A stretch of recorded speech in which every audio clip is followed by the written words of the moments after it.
Um, thank you to everyone who has taken the time out of their busy schedule this afternoon to join our special session with our esteemed teacher, Ustaz Mizi Wahid, who has kindly agreed to share this special complimentary session for us all, Alhamdulillah, sponsored by Ustad himself and this new platform that I would like Ustad to talk a little bit more about at the end of the session, maybe about 10 minutes. It's called Yum Daily or Yum, that we are collaborating with Wasila for this special session. And I think the topic that we have picked for today is very apt and appropriate for the kind of platform that this is about, and also the kind of thing that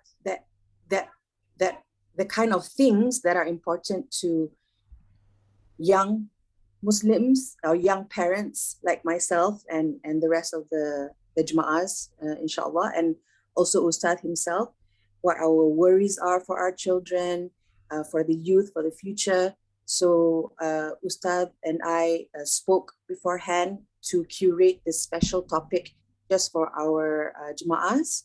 Inshallah, we will benefit and get some higher from this, inshallah. And without further ado, I would give the floor to Ustad to share his pearls of wisdom yet again, inshallah. Bismillah. Bismillahirrahmanirrahim. Assalamu alaikum wa rahmatullahi wa barakatuh. Alhamdulillah wa salatu wa salamu ala rasulillah wa ala alihi wa ashabihi wa man walah. All praise be to Allah subhanahu wa ta'ala for every blessing that He has given us. And peace and praise be upon our most beloved Prophet Muhammad sallallahu alaihi wasallam. I would like to begin by thanking Tengku Kaisha for making this event happen. Yes, we spoke earlier and we had a bit of discussions about some of the concerns that a lot of young parents like ourselves have with regards to our children's future, their religious understanding, and whether they fully embrace the faith that they are born into, and the many other issues out there that are of concern to us because they are beyond our control, right? So definitely there are so many things to talk about when we think about this issue. But today we've decided to go with one topic, and that is raising God-loving kids. Okay, it's under the theme of molding hearts. And what we as parents have a role to do is that we can mold our children, we can shape them because they are still easily molded. They are young, they are impressionable, they are, easily influenced at this stage. And if we don't step in, then we are allowing essentially others to influence them instead. And therefore, this is in line with the hadith of the Prophet sallallahu alaihi wasallam when he said that kullu mawludin yuladu ala al-fitra, every child is born in a state of fitra, and you understand fitra to mean a state of purity. Why? Because the Prophet ﷺ then said, فَأَبَوَاهُ يُهَوِّدَانِهِ أَوْ يُنَصِّرَانِهِ أَوْ يُمَجِّسَانِهِ. Because the parents then, the father and the mother, then either make him or her a Jew or a Christian or a fire worshipper, right? And so we have that role to play. It's like every child of ours, from the day they are born, they are like a blank canvas. And it is up to us how we set out that blueprint, how we want them to turn out eventually, how we want them to behave, to act, their beliefs and their values. That is all up to us as the parents. But the question also is it entirely our jobs, or is it a shared community responsibility? And I believe that Wasila and also my organization, YUM, we are here together because we share similar goals. That's why we are co-organizing this. We share similar goals in terms of what we want to see our children's generation to be like in the face of modern and complex challenges, right? Um, so let's get straight to it, inshallah. And as Tengku Kaisha mentioned earlier, I would like to request, if everybody does not mind, just a quick 10 minutes at the end later, before we do our Q&A, for me to share a little bit about this new organization. Okay? So thank you so much.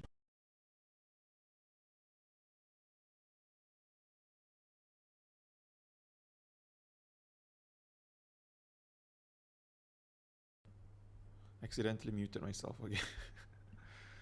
Okay, so the first thing that I want to talk about is values.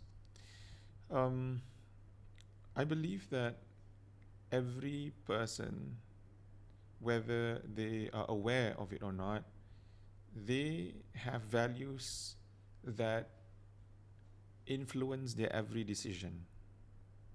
Okay? And these values were instilled in us either on purpose or by accident. They just came organically, naturally, with nobody really planning anything for us. Our parents didn't really have, um, you know, a syllabus of sorts. Like, okay, I want to instill in the first year, I want to teach my child this. Second year, I want to set this example. Third year, I want them to be able to start doing this. Fourth year, I want them to understand that, right? Perhaps our parents didn't have that. Maybe we don't have it either for our children. But values are shaped anyway. And that's what we need to realize, that whether we have it planned or whether we don't, our children will absorb the things that they see at home, in school, online, and then these lessons will eventually be adopted by them and become a part of who they are, right? So values are so important, and I think the reason why we are in the state that we're in right now. I mean, I'm talking about from a macro perspective. If you look at the whole world, and you may be hearing a lot of parents complaining, and they say like, oh, my children's like this, they're so disrespectful, they don't care about their prayers, they're always arguing, they're always rebelling, they want to try things they're not supposed to, blah blah blah, right? You hear a lot of these complaints, and you do wonder, how did it get to that point? Well, maybe because we were too trusting. Maybe we allowed things to run on autopilot a little bit too much. At the end of the day, we are parents, and our children are an amana to us. We must play our parts to ensure that they learn the correct beliefs and principles in order to guide themselves throughout life and to make better decisions. All right? So the values are definitely foundational. So I love the topic, and maybe you guys are here because you love the topic too. It sounds interesting. Raising God loving kids, molding God loving kids. But I'm sure some of you also had this question in mind, or maybe if you didn't, then I'm going to bring it to you, right? But Ustaz, shouldn't we be raising God-fearing kids? Because isn't that what Islam is all about? Isn't Islam is about fearing God? And this is where we get the term taqwa from. Every Friday, from the pulpit, from the mimbar, the men are always reminded every single week to strive to attain taqwa. Taqwa is not easy. You're not always God conscious and God fearing 24/7, which is why we need reminders every single week, right? And so it begs the question, doesn't it? So if we organize this talk, Wasila and Yum, saying, oh, we want to raise God-loving kids, shouldn't we be raising God-fearing kids? Because isn't that ultimately the goal? Inna Allah yuhibbul muttaqin. Allah loves those who have taqwa, who have piety towards God. The answer obviously is yes. We can't say that, oh, no need taqwa. We just get them to love God, right? So the question then is, how do you actually instill fear in a child? Okay? Um, and you are trying to do this towards the one that we're teaching them that, hey, Allah is our creator, He created you. Allah is our provider, He gives you. So now I want you to be scared of your creator. I want you to be scared of your provider. The real question we need to ask is, what exactly are they supposed to fear? Okay? What exactly are they supposed to fear?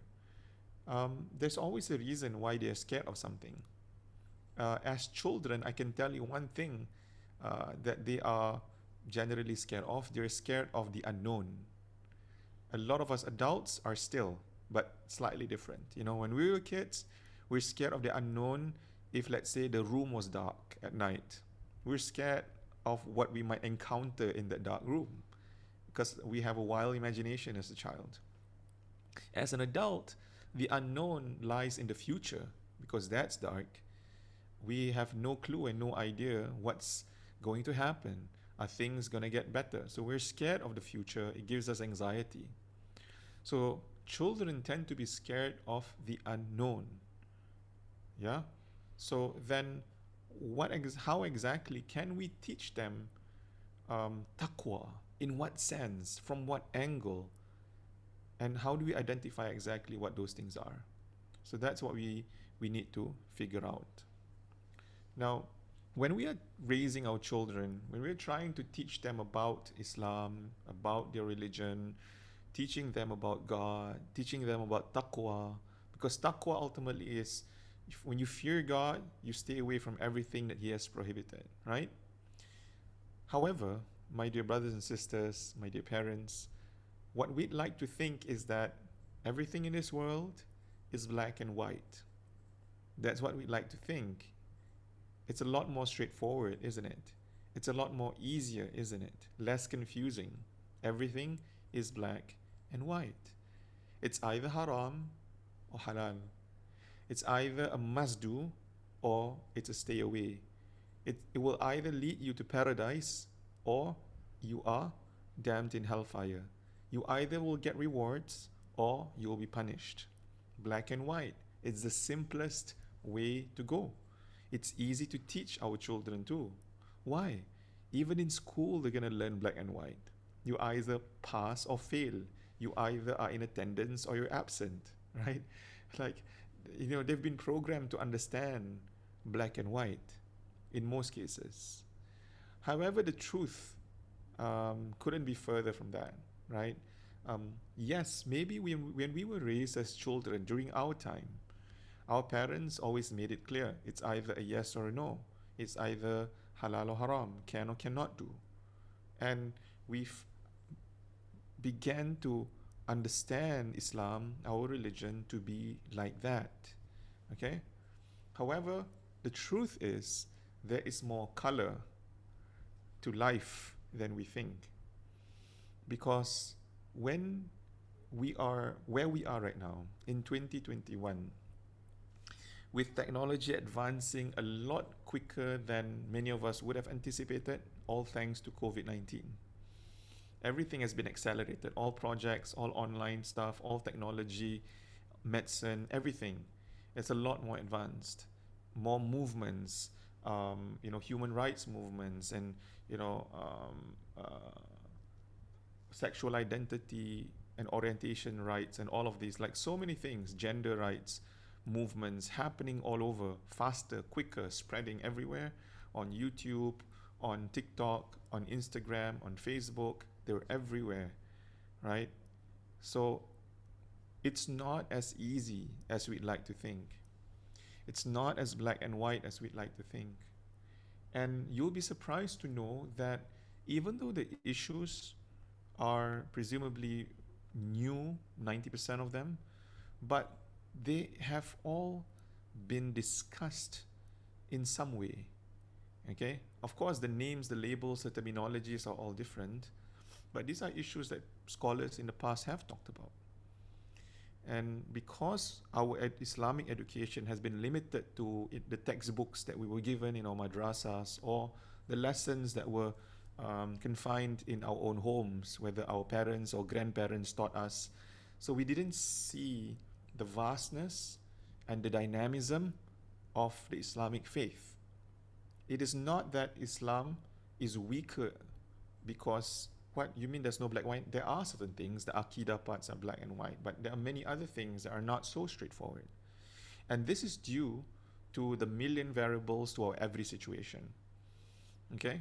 It depends on the context of place.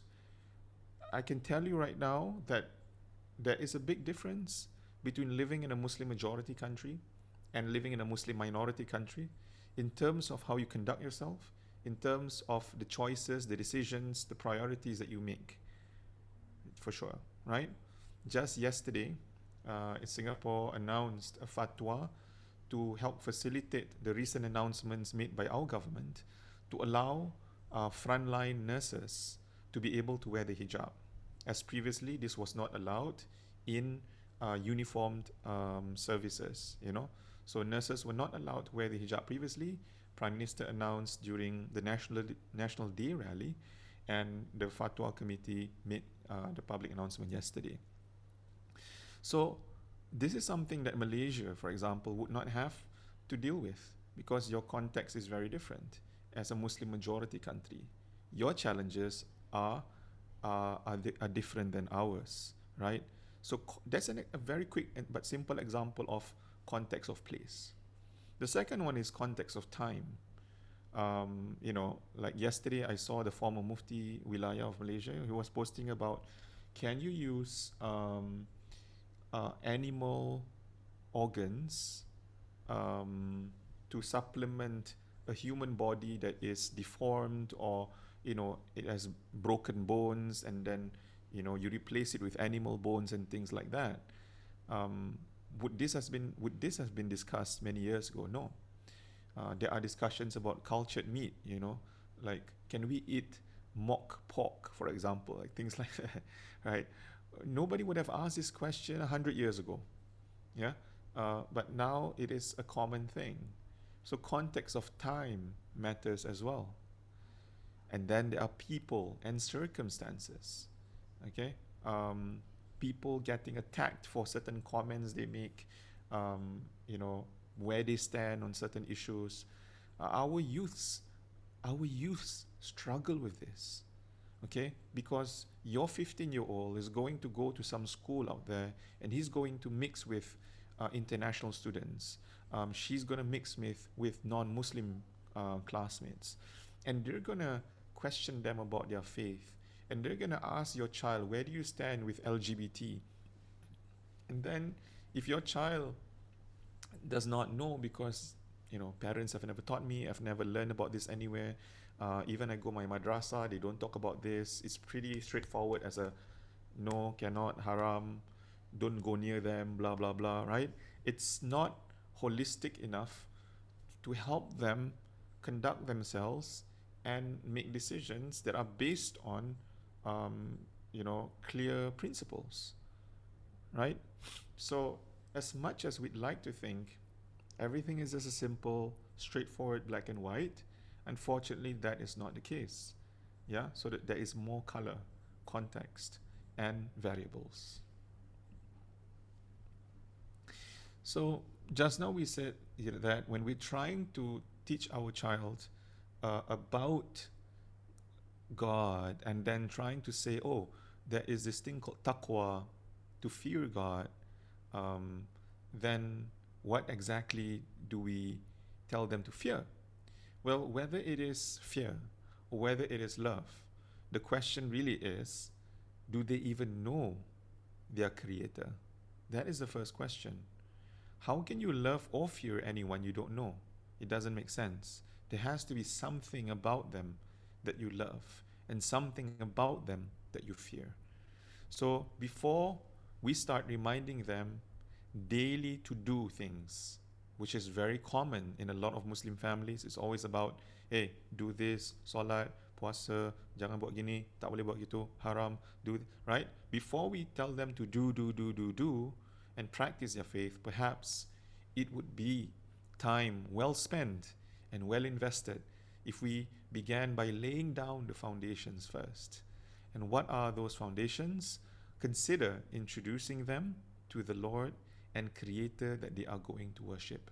Meaning, before we tell our children, pray 5 times a day, it would be really good if we spend that time when they're 4 or 5 years old, or even younger, to begin introducing them to Allah subhanahu wa ta'ala. Like, who is this? What are His attributes? How much has He given us and our family? Who does He love most? And how merciful is He? There are so many verses in the Quran that you can go deeper in trying to understand His attributes, the things that He gives us, who He loves, and how merciful He is in this world and in the Akhirah. Okay? We don't have to rush this. If you have once a week to sit down with them, to talk to them about these topics, it will have a lasting impact. You just need to dedicate that time to sit down with them and to focus, right? You need to plan at the back end what you wish to talk to them about. Yeah? Because once they know God, then they can love God. And when they have loved God, then they have something to fear, and that fear is fear of disappointing the one they love. Okay? Because can love and fear exist at the same time?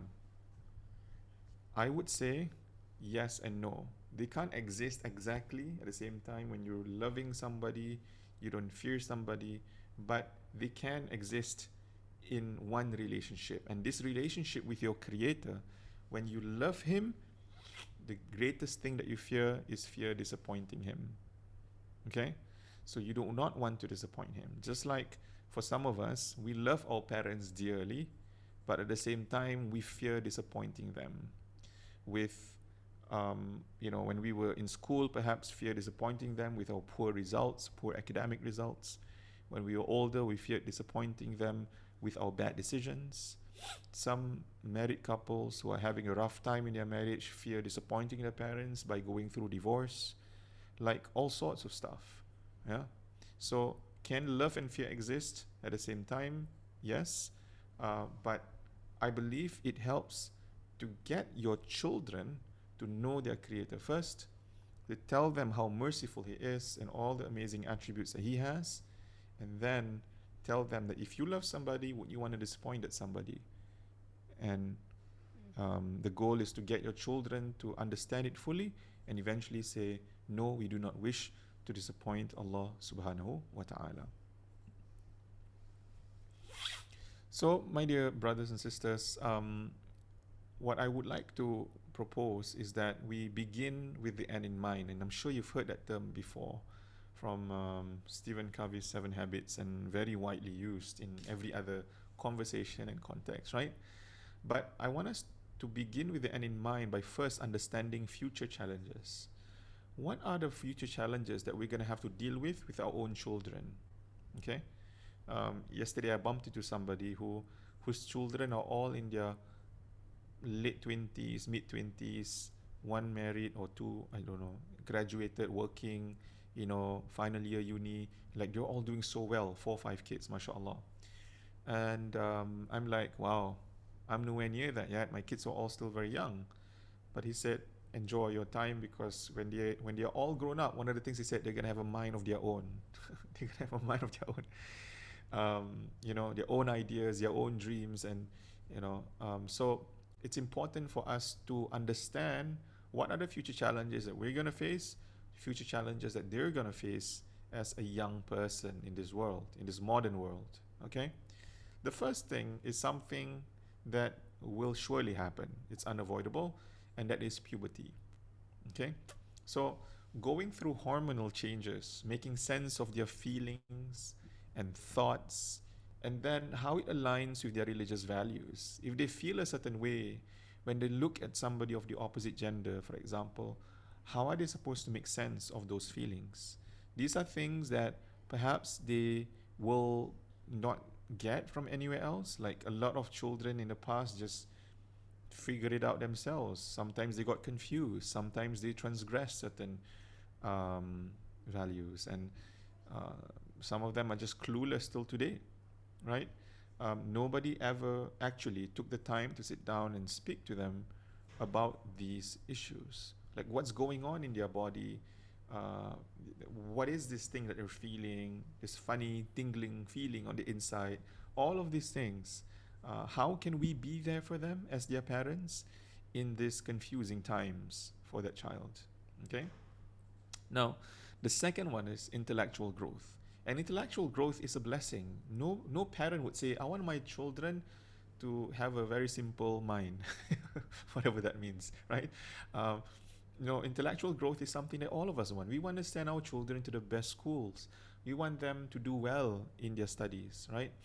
And as much as it is a great blessing, some parents may be challenged and taken aback as they are unprepared for the flow of questions that are very complex and sometimes controversial. Controversial in the sense where they begin to question religion, question God, question Islam, question the Quran, question prayer, question everything.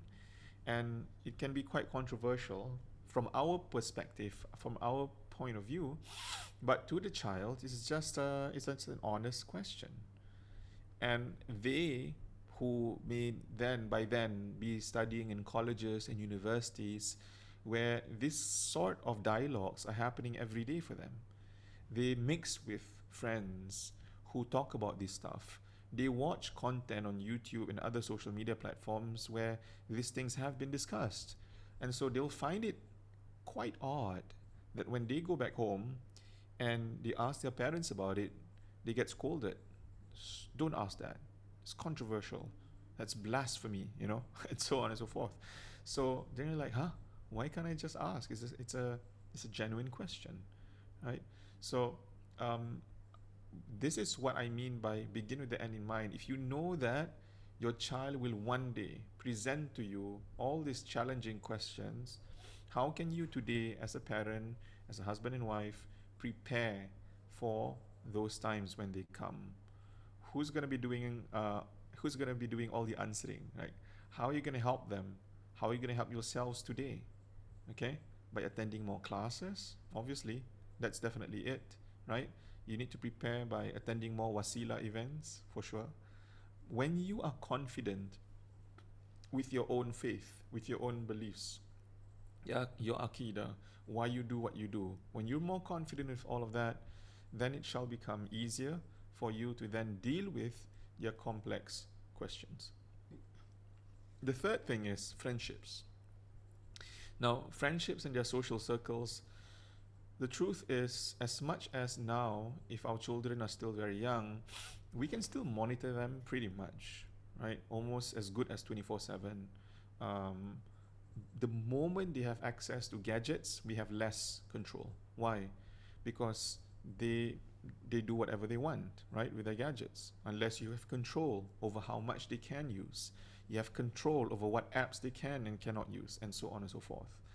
It's always an advantage when you prepare them early through instilling key principles that will guide them when moments and when the time when there comes a time when you are not there with them, right? You can't be there with them 24/7. There will be times when they'll be out with their friends. Who's going to guide their decisions and influence their decisions when they are out there and you are not around? If they're about to do something stupid, are they going to hear your voice in their head? Or are they going to be hyped up by their friends, peer pressure, and just do it? Which voice is going to be stronger in their head at that moment? This is scary for a lot of parents because we don't know, right? But hopefully we've done enough. There have been a lot of parents who were surprised when they found out that a child has done something that is completely unacceptable to the family, to the household, but maybe due to pressure and stress, they ended up doing it, right? So when we know that we can't control everything, what can we teach them now? What kind of principles can we instill in them? The fourth are more external influences through the things I mentioned earlier, like media, technology, pop culture, modern liberal agendas that may rattle their core beliefs and identity. Building up a child's values and their worldview is essential. helping them see the world from, the lens of a believer, of a Muslim. What is acceptable and what is not? And if something is unacceptable, how do we conduct ourselves around those issues? Okay, so building all of these up is a must, but how do you plan to do it is the real question. Do you have the support system? Do you have the environment? Do you have the ideas, the blueprint, and everything else? And if you don't, what are you going to do about it? Okay.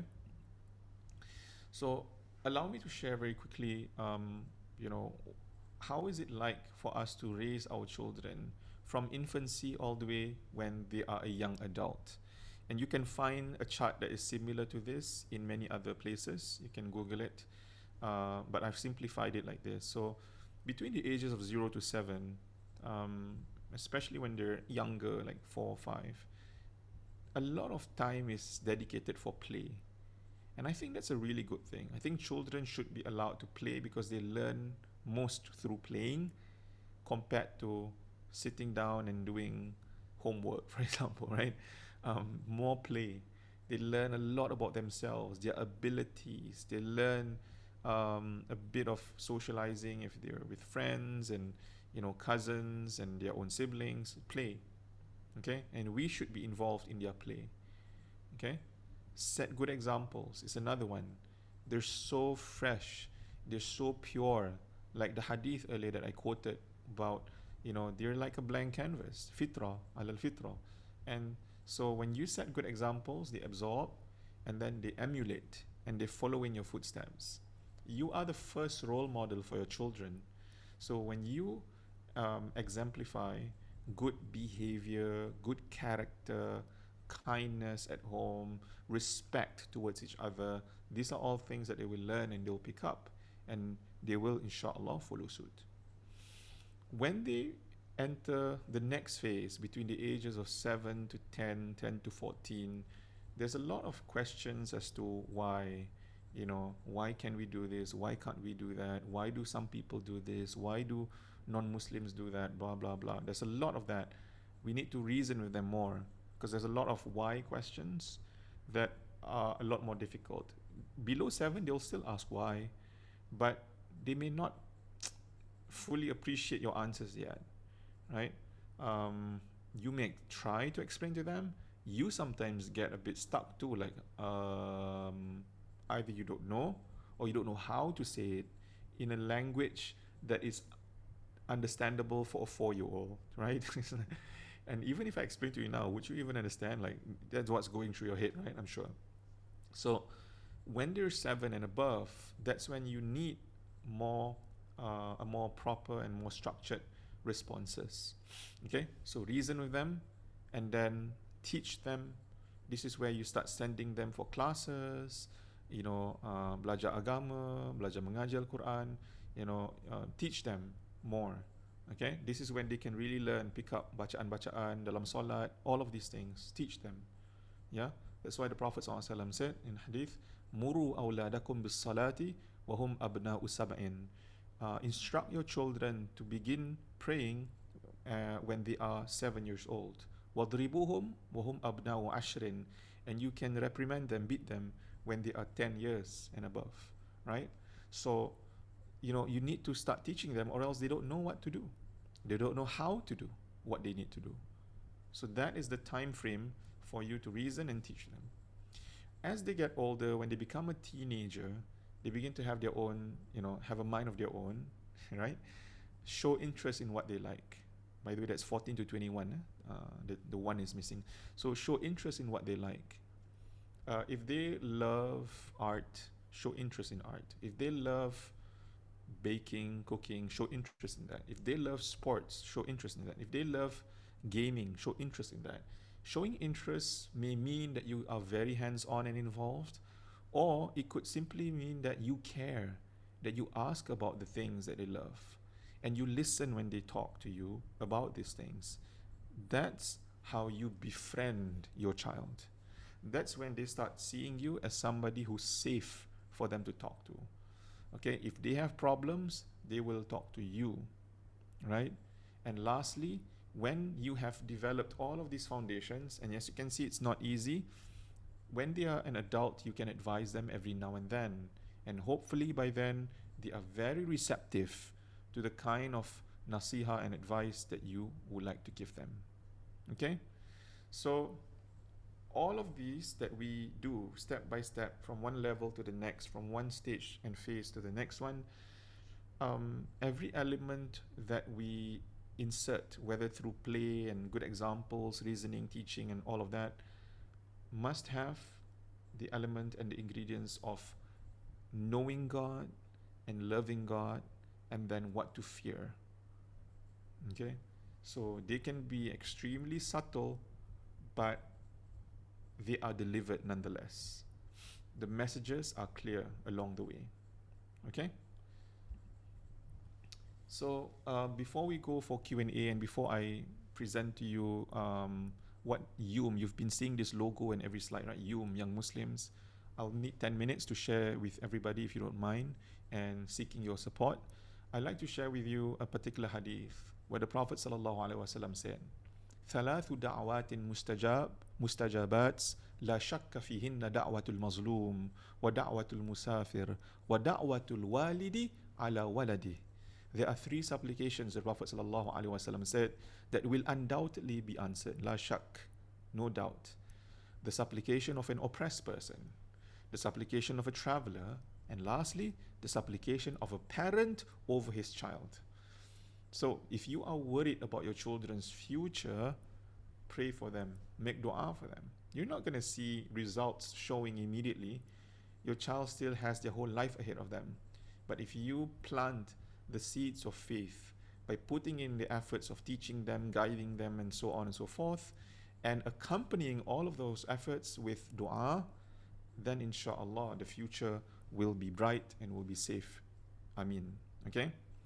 And to accompany that, I'd like to share with you a dua in the Quran from Surah As-Saffat with verse 100, the dua of Prophet Ibrahim alayhi salam. أعوذ بالله من الشيطان الرجيم رب هب لي من الصالحين صدق الله العظيم, which means, my Lord, bless me with righteous offspring. Okay? So we make dua and ask, oh Allah, please grant me a child that is righteous, that is pious, that always wants to do the right things, right? And strives to practice the Prophet's sunnah, and is proud to be a Muslim, proud to be a believer, and will perform their duties accordingly as a Muslim, and will stay away as best as they can from everything prohibited upon them, and will make dua for me when I die, right? So we have all of these hopes, dreams for our children, and it begins with Rabbi habli minas salihin. My Lord, please bless me with righteous offspring. Ameen. Okay, it's so short. Make this dua every day after salat, and may Allah help us in our journey as parents. So, if I can request for a moment to share with you about is that okay? Young Muslims, can I get everybody's permission to do that for a while? And then we're going to go for Q&A. Boleh? I'm ready for your questions. I'd like to request for 5-10 minutes. Is everybody okay? Yes, Ustaz. Please carry on, silakan. Okay. Thank you. I'm not sure whether I need to stop and then share again. I think I'll stop and then share again.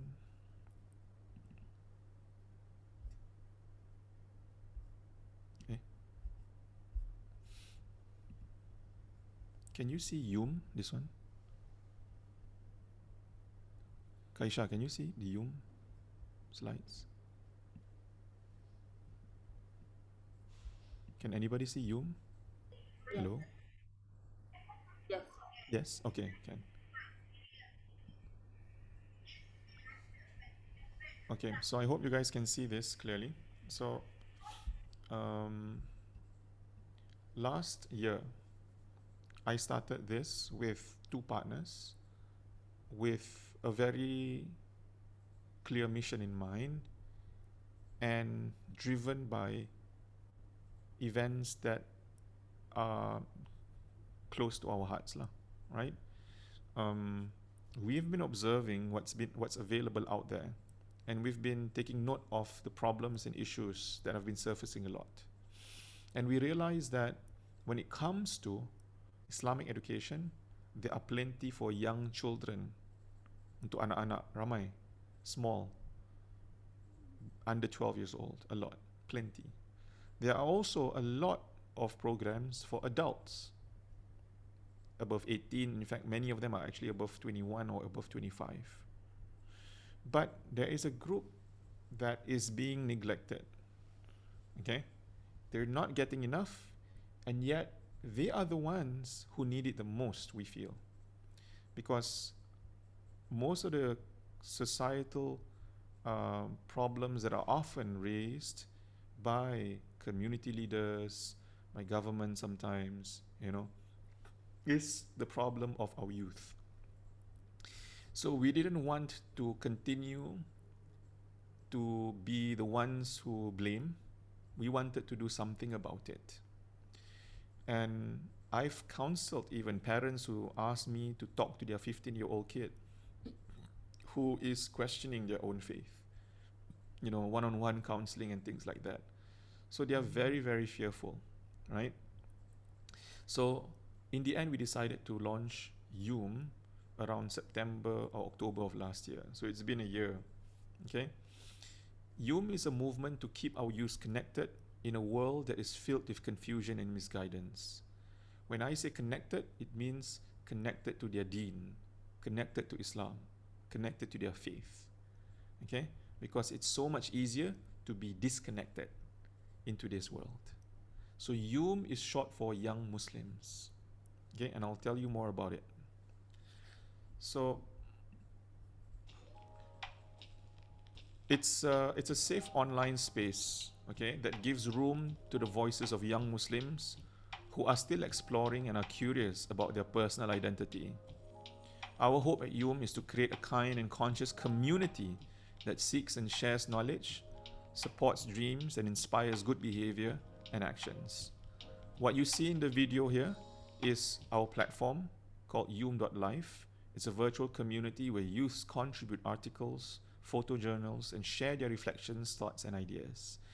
Over the last 1 year, we've created a community that has exceeded 500, I think. But this is just one of the platforms. We have several others as well, which I'll share in a bit. Okay? So how do we reach out to the young people that we want to talk to? Over the last 1 year, we've been creating daily content, specially curated nuggets for youths, which are motivational, simple to learn, and easy to understand.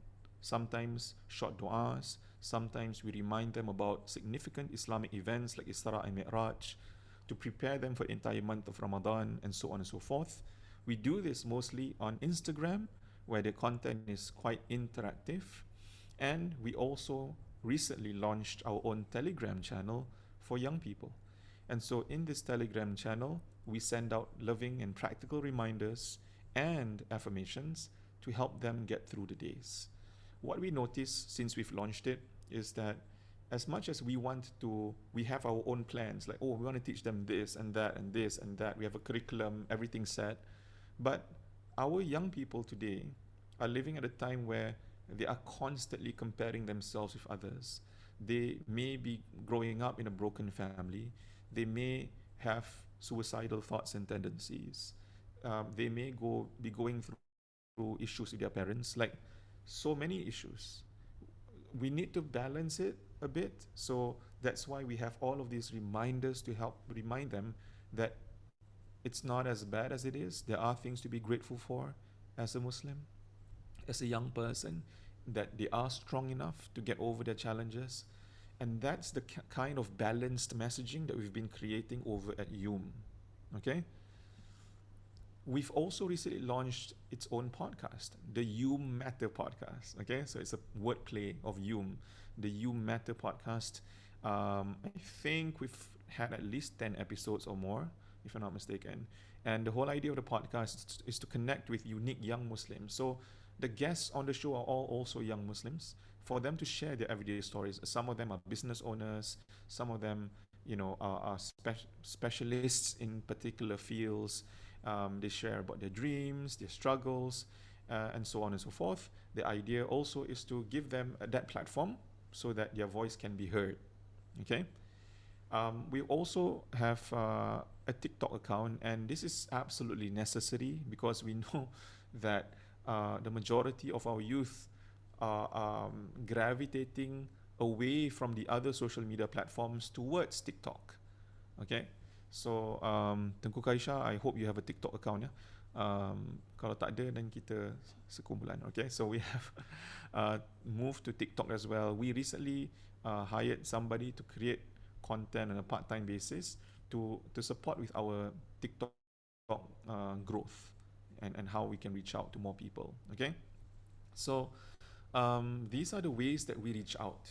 Once they come into us, then we can get them engaged with the real content and education that we want them to benefit from. Because we cannot just put out programs and events and expect them to sign up. We need to connect with them first. And this is where the Instagram, Telegram, podcast, and TikTok all come in. And then once they are in, then we move on. So this is where the real learning happens. This is where me and my co-founders, we really want the youth to learn, to engage, to ask questions, and we organize courses and webinars on a regular basis. Okay, so far the majority of them have been free. Okay, and we definitely would welcome support, sponsorships, which I'm going to share in a bit, in order for us to be able to do this on a consistent basis. Because at the end of the day, we are running this with a team, and and there are some basic costs and side costs that we need to cover. And for your information, our audience is a mix of Singaporeans and Malaysians. Yeah, so probably a 50-50 if I'm not wrong. Can't remember the exact statistics, but around there. And they have very interesting questions to ask, right? So we do online courses integrating Islamic principles with modern issues that they face. So tradition with contemporary stuff that they have been affected with, and they want to know, where does Islam stand. Our advice from our young asatiza who are qualified, they will give pragmatic nasiha for today's context. We don't want to just throw them an answer and then pandai-pandai lah you fikir how to do it. We guide them. We tell them this is exactly how you can respond to your friend, or how you can conduct yourself, how you can learn to say no to certain things. We teach them skills as well. The webinars, monthly webinars curated just for Muslim youth with topics that address current trends that are close to their hearts. You can see some of the things. There's a hate for ladies one, we call it headache webinar. Overwhelmed, no rush, no pressure, giving up something I like webinar, something you like but that's not good, the overthinking, overcoming voices in our heads, and so on. So this is my little plea to all of you. Thank you for taking the time to join me today. What I've spoken to Tengku Kaisha is that we need support, as I mentioned earlier, to be able to run this on a regular basis. We have been running it for more than a year now, and everybody's happy with the work that we're doing, and the team is enjoying it as well. But definitely with more help, more support, we can go a long way. Yeah, we don't want to have to stop this due to lack of resources and funds. And we believe that there are many parents out there who would love YUM to help them with some of the work that they may not be able to do themselves. We have the resources, the skills, the abilities, the team, and we'd love to work together with people who have the funds, the resources. And when we combine, I believe more can be done. There are some topics on puberty that maybe you are uncomfortable to talk about sexuality and sex education that you're not comfortable talking about. But we are, inshallah, and we will organize programs and sessions for your children and all of those things. Is this all that we are going to do? No, there are bigger plans, of course. We have this dream since we first conceptualized this to have our own app. But as you know, that is even more cost. But for now, we're happy that our programs have gotten people to sign up to be part of the online portal community, the Daily thing, and the follows that we've been getting on all our social media platforms is also very promising and very encouraging. But in order for us to grow, like times 5, times 10 kind of growth, we would be very much helped with your support. So we all know that this investment is not a dunya investment, it is a dunya akhirah investment. And I would really appreciate it, along with my team, if you would be able to join us. How this works is that there will be, if you visit a link, can I get one of my team members to just put the link in the chat so that people can click on them? Thank you. So when you click on the link, what you will see is these months: January, February, March, April, May, June. Okay, every month has a theme, and for every month there are 3 slots of 1,500 SGD contribution. Okay, so technically it's not 1,500 per month. You can choose to just take 1,500 for January, or you can take all 3 slots in January. That will be 4,500. It's a one-off thing, right? Or you can choose, oh, I want to do this in the month of Ramadan, or I want to contribute this during mental health month in October, or I want to do this and when they're talking about influencers, because that's very scary. I don't know how my children are going to deal with influencers. Like, you choose the month that you feel that is important to you or that you value most.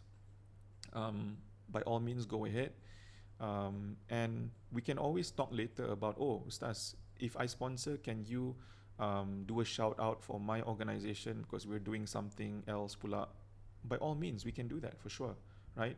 Or if you want us to mention your name or your family's name, or ini atas nama arwahnya or almarhum siapa, kita sedekah atas nama our late parents, like, let us know. We can email later onwards to sort all of those things out, inshallah, so that everybody who attends the program can, maybe permulaan kita doakan orang-orang kita sayang dan sebagainya. Okay, so the link, I hope, is already there in the chat. I can't see, but it's linktree support.yum. Okay, so I hope I've made it clear how you can help us, and I do really, really hope that some of you will be able to step up and join us to do some of this work, which is important. We cannot continue to just pin the blame on, media, or salahkan anak-anak kita, calling them disrespectful, rebellious, lacking faith dan sebagainya, if we're not doing enough. And by all means, if you rasa there is somebody out there who would support this, please share this link with them too. That would mean a lot to us at YUM. Okay, so that's our IG. We have a Twitter, but Twitter is not as active right now. We're focused more resources on TikTok instead, and of course Telegram. Okay, so we're gonna go to Q&A, but oh yeah, I don't have the slides for the founders. So basically, dalam gambar ni adalah, can you see my other slides? Kejap. Let me show you. If you can see this, the founders are behind that heart shape. So I kat situ tu. And then beside it is Khalil, and beside Khalil is his wife, Sharul. So the 3 of us are founders. So I met Sharul and Khalil when we did Umrah together. They joined my Umrah group in 2016. And ever since then, we've stayed in touch. And they have a young daughter who is in her teens, which is exactly why they've really are behind this project. They really want to do this as well. They have a daughter. They feel strongly about this. And, we've been collaborating ever since then. Okay? And dalam gambar ni bukan semua staff. Some of them are our ambassadors. Some of them are our staff. Okay, so we have, I believe, 4 full-time staff, and the rest are part-timers or ad hoc content creators. And then the asatizas, some of them in this photo, they are there to conduct the webinars and the courses, and they create the content as well for the courses. So all of those are costs. If I can share with you, all of those are costs, and we would definitely be very much appreciative if you can support us in this journey. Okay? All right, that's all. So let's go for Q&A right now. If I can just sort of share how I intend to support, inshallah. Maybe 1,500 Singapore dollars might seem a little bit daunting, because when you convert it to Malaysian ringgit, it becomes 4,500 ringgit and things like that. So you can tong lah dengan your family and friends, for a good cause, inshallah, and then one person be in charge of sending the funds or something like that. I mean, it's of course it's for our akhirah, inshallah. So the more you can give, the better. But if you can't, find creative ways to be able to contribute, inshallah. So that's what I intend to do for my second slot, inshallah, to share this opportunity with others who might not be able to contribute as much as 4,500 ringgit or 5,000 ringgit, but to collectively come together and, inshallah, benefit from it. Yeah. And then, so now I would like to welcome questions from the floor. Thank you so much, Tasha, for that. Yeah, appreciate Most welcome. Thanks, Kasha. Okay, silakan.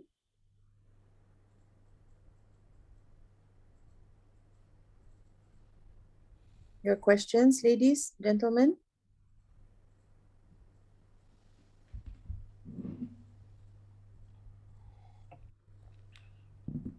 Can be about you, can be about raising your kids, can be about, questions that, Go back to the yeah. topic. Yeah. I have 15 minutes if you have anything. Don't be shy. Kalau tak, nanti Kaisha bolot semua soalan nanti.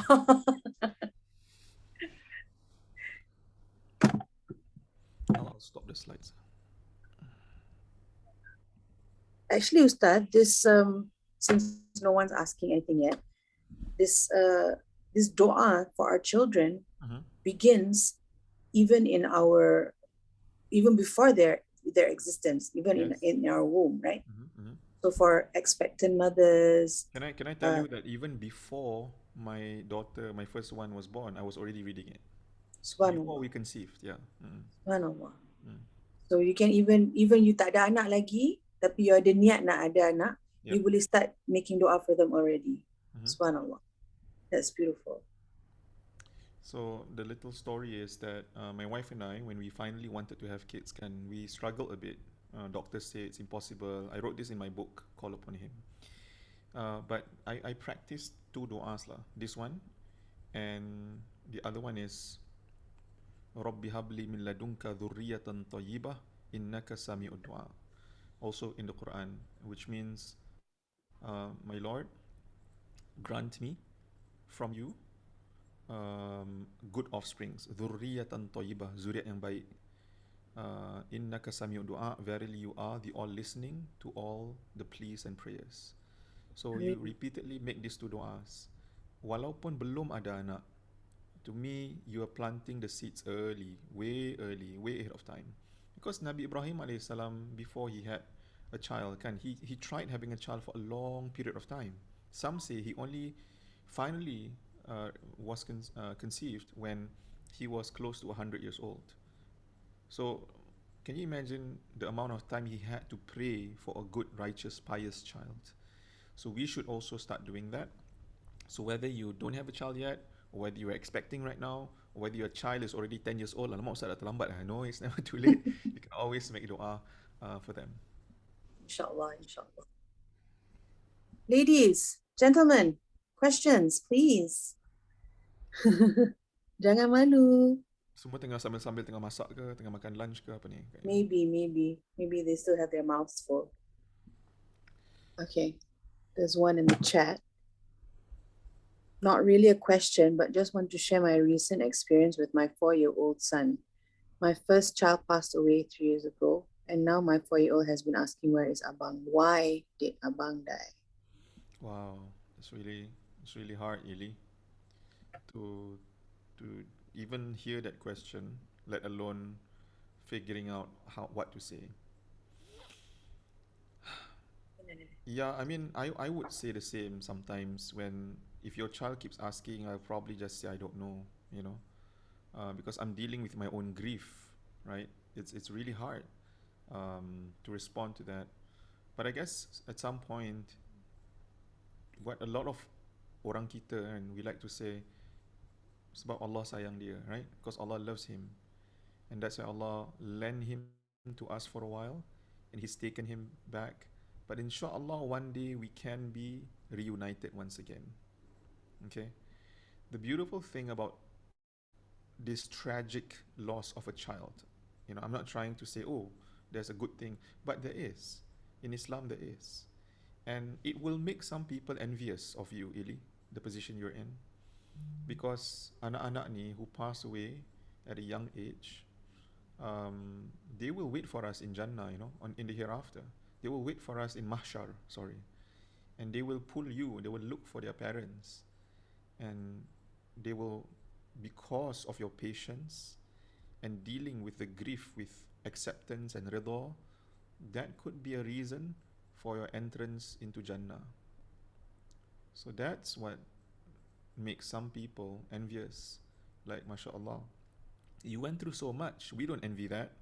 But because of your patience, um, you know, that could be a reason for you to enter Jannah. So, one way that you can perhaps try to speak to your child is that, Abang just left us for a while, but inshallah one day we're gonna see him again, in a in a better place, right?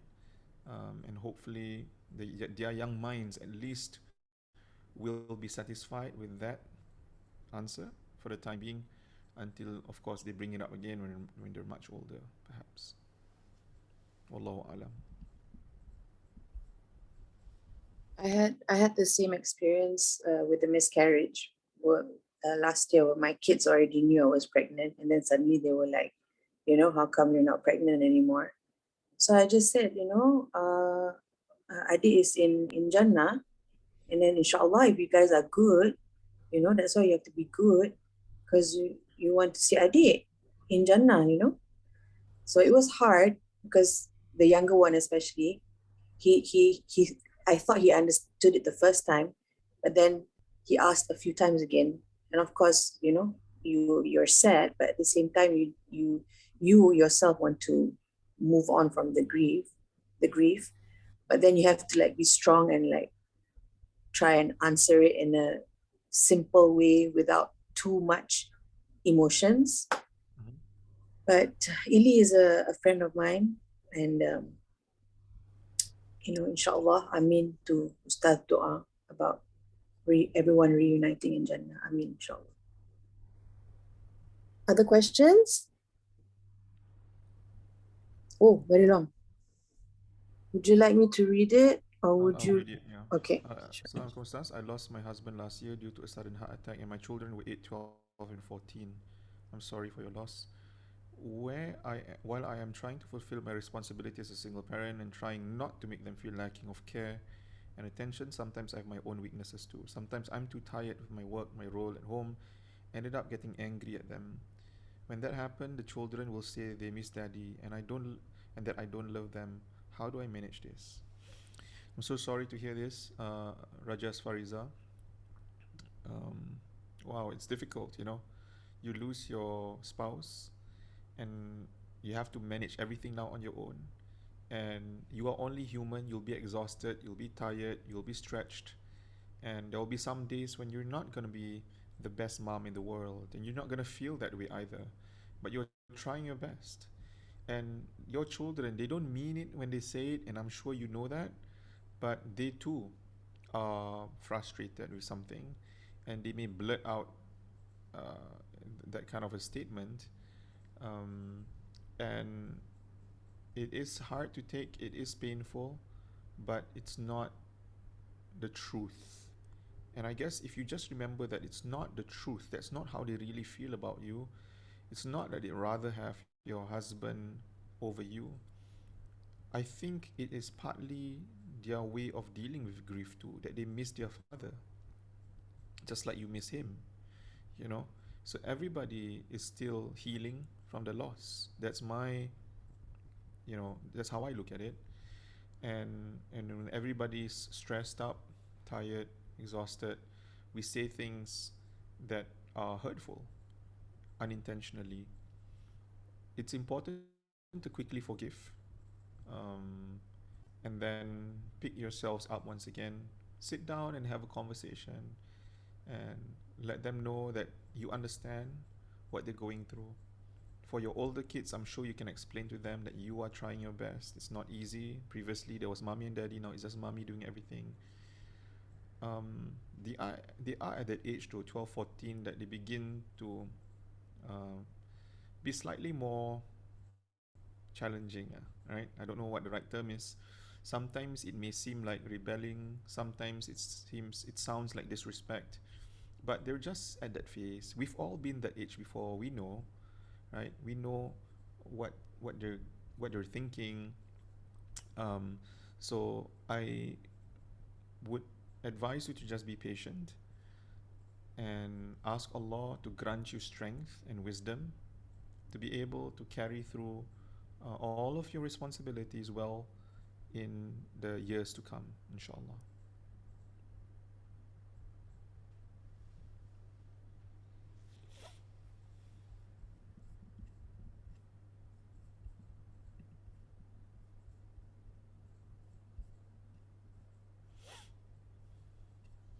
Maybe last question, sir, or last two. Yeah, sure. Let's see. Any questions? Haja Ili? While waiting for questions, let me just show you. If you click on the link, this is where you go. Can you see? Yeah. Yeah. So, for example, you click April. So, April's theme is home and family, Ramadan and Earth Day coinciding. So, we're going to talk about the environment, obviously, lots of topics in Ramadan. And your contribution provides free access to our content, our courses, our webinars. And, imagine in one program there are 100 young people attending, and times how many programs we do in that month. We're looking at 500 people, even more. If you add on the support you give, also helps us to do all the social media content. You can get 10,000 views, you can get 1,000 likes here, you can get 2,500 streams or downloads on our Spotify. Everything combined, it's pretty significant, with this small contribution that you make. So we'd really appreciate it. So when it says 3 units available, because you can either choose to support the entire thing, take all 3 units. Like April is mine. I want to sponsor Ramadan. Or you can just say, I want to take one, and then maybe your friend takes one, your family member takes one, as part of our da'wah efforts. Lah. Okay? So thank you so much. There's a question in the chat. Yep. Athira, social media is something scary for me, which made me try to avoid my kids to be involved with these. But yeah, I don't want them to be left out at school when they don't know what is the current trends. What's the right way to get the balance, Ustaz? I think we need to monitor them a lot. If you even if you expose them a little bit, don't give them too much exposure, especially when they are too young. Um, you know, so limit their usage, or maybe they use with you. They share a same account with you, where both of you have access to it, right? You're right to say social media is scary, and you get really scared when you know that it's not just the things they see and watch and listen, but it's also once they are on social media, anybody can, anybody can message them, anybody can comment on their stuff and hurt them and make them feel a certain way, or make them feel attacked or bullied and so on. Um, Maybe they might get attacked for simply being Muslim, and so on. I'm not sure how much is too much. I think at the end of the day, as parents, we'll know. But every day an hour, maybe max. But there must be a purpose lah. For example, like why do you want to allow your child to have one? For what reason? Okay, is there really a reason, a valid reason? Is it a good reason? Are you trying to support them for something that they love doing? Is it for them to learn something? Let there be a reason. My daughter punya um, iPad is connected to me, so maknanya anything that she wants to use, any app that she wants to use, she needs to request access, and then I give approval. Apple has this thing lah. I don't know whether you know. So she asked me first, and then I approve, and then I can set. I want to give them 15 minutes, 1 hour, or full day access. I think those are the options. So then you give accordingly lah, right? Yeah. And if you want to go deeper pun, you can find out what else they do, which websites. Even, I even control. Kalau dia nak Google pun, I can control. Everything they Google pun, I can control. Yeah. So do check those things out, Athira.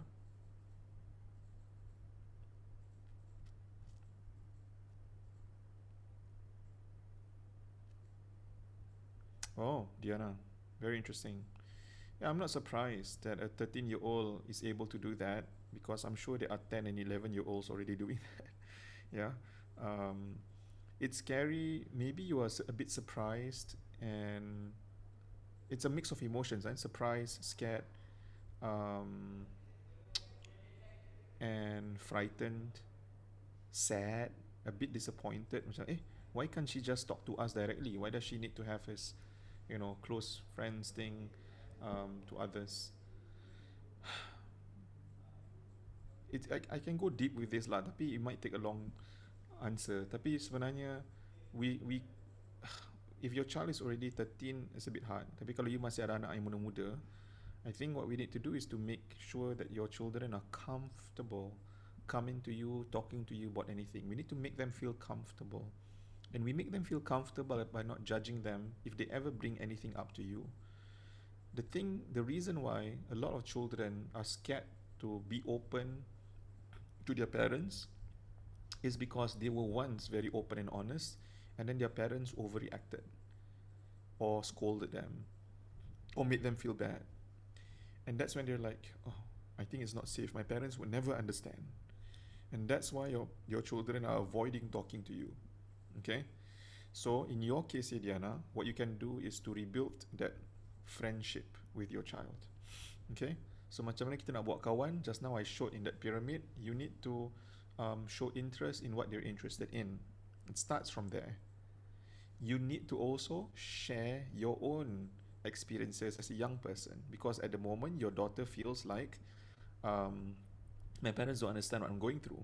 But if you start sharing them stories of what you struggled with as a youth last time, then they will say, oh, actually my parents pun pernah go through something similar. Maybe I can ask them. You know what I mean? So when you open up, trust is built, and then they feel more comfortable talking to you.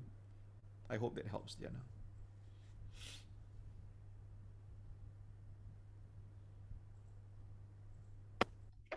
Last question. Tasha ke, Haja Ili ke?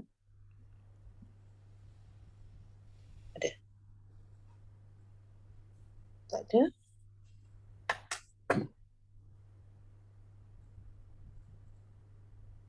Yeah, but when we share our experiences, edit a bit lah kan?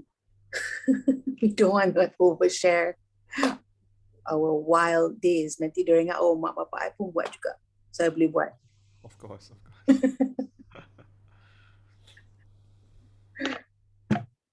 Okay, so if there's nothing else, I would like to say thank you, everybody. Oh, one more last one. Alia, I had a miscarriage at 7-8 weeks, which hasn't really developed anything yet except for heartbeat. Just wondering, do we meet in the hereafter? Scholars have different views about when is a child a living being, Most would base it on that hadith of 120 days, right? Which is approximately around that time. Some would measure it by heartbeat. The moment ada heartbeat, dah, you know, dah kira alive. And I would go with the view that as long as there's a heartbeat, technically it's already alive. And you know why? Because we cannot abort a child. Once they have that. Yeah, once ada heartbeat, I don't believe that, belum 120 hari, so based on hadith, kita boleh abort.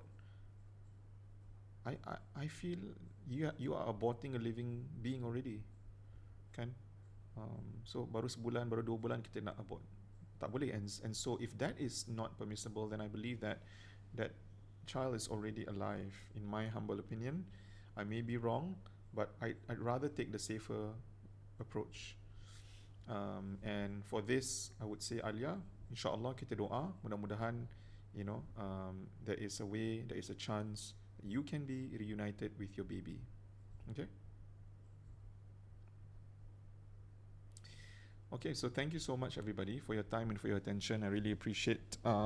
It's a very rare 12 o'clock kind of talk that I don't normally do, but I would like to thank Tengku Kaisha for accommodating, and for all of you to listen through my presentation as well earlier about young Muslims. If you have any other questions, you can ask Tengku Kaisha, or you can ask me directly as well. I'll be more than happy to assist you, inshallah. Okay? So, would you like to say anything else? Thank you to the ladies and the gentlemen who have joined us at this hour. As Ustaz says, it's a rare timing, but Alhamdulillah, we managed to get 50 odd participants earlier. So inshallah, they managed to benefit from what you had to talk about. And thank you for sharing about Yum. When I first was introduced to the platform and to the website and their programs, I was like, this is something that I would like to help Ustad expand, inshallah, in Malaysia and in Singapore. And I think we would benefit from it and our children in the future, inshallah. So if you guys have any more questions, you can email the Yum team as well, contact them on Instagram, or message me and message Ustad. Inshallah, we'll be able to answer your questions. Thank you so much for joining. Thank you, Ustad, for your time and for this special session. Thank you. Take care. Assalamualaikum, everyone. Have a nice day. Waalaikumsalam warahmatullahi wabarakatuh. Terima kasih.